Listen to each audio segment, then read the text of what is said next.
In the wilderness, he was alone. 40 days, no comfort, no crowd, just the desert and the weight of what was coming. He did not come out of the wilderness unchanged. 40 days of hunger, of silence, of being tested to the bone, and he endured everyone.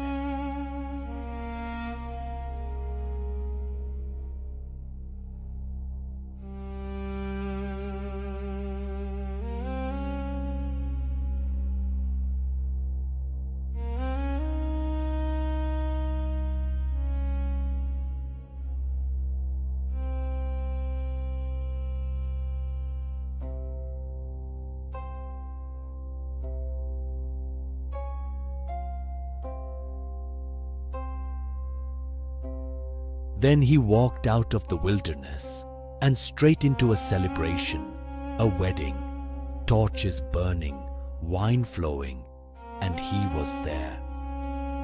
He walked toward the sound of celebration, toward the ordinary chaos of a family's greatest day. He came not to observe, but to be present.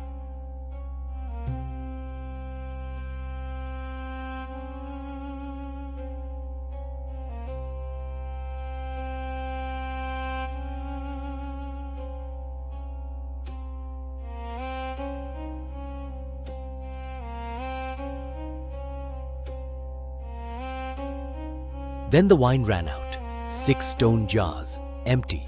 His mother came to him with 3 words. "They have no wine." He said, "Fill them." 6 stone jars stood in the corner, vessels meant for ritual washing, not for feasting. He looked at them, and he had a different idea.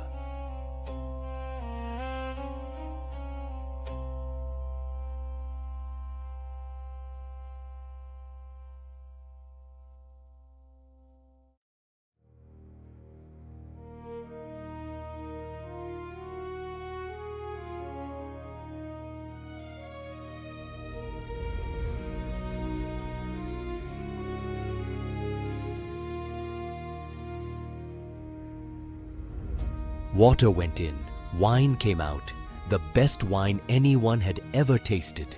The servants knew, the steward was stunned, and joy broke open. The steward tasted it and did not know, but the servants knew. They had filled the jars, they had drawn the water, and they had watched something impossible happen.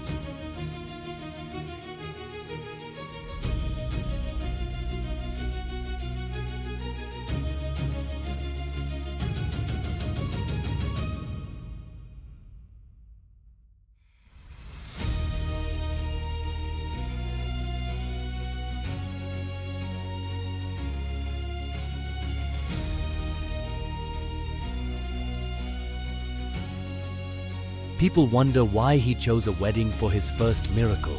Why not a battlefield? Why not a temple? But maybe that's exactly the point. He didn't come only for the sacred spaces. He came for the ordinary ones, the crowded tables, the running out moments, the places where life gets messy and hope starts to thin. The party didn't just continue, it deepened. Laughter that had almost died came back louder. Joy that had run dry overflowed.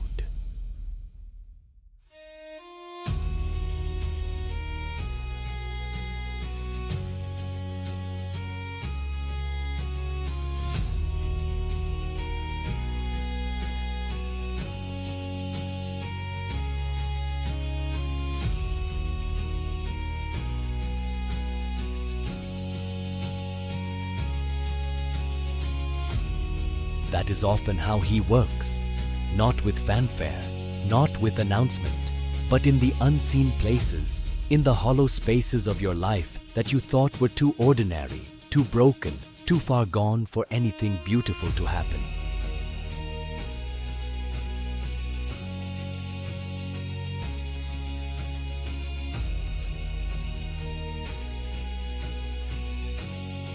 Those 6 stone jars were vessels of purification, empty, waiting, and he filled them, not with what they were designed for, but with something far better.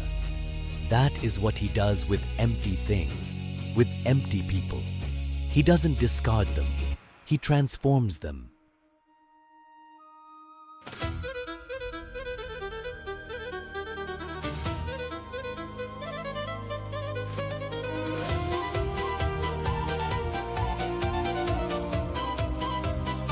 The celebration didn't end when the wine ran out.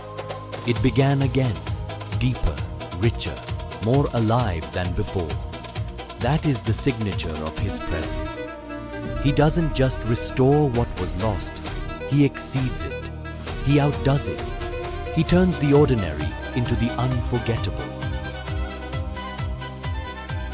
This is who he is, not a God who watches from a distance, but one who steps into the middle of your need and transforms it.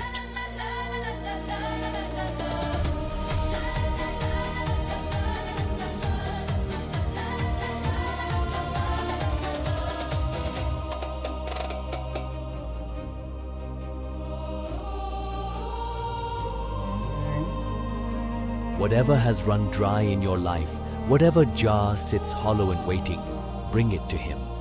Not because you have enough, but because he is enough, and he is still in the business of turning water into wine.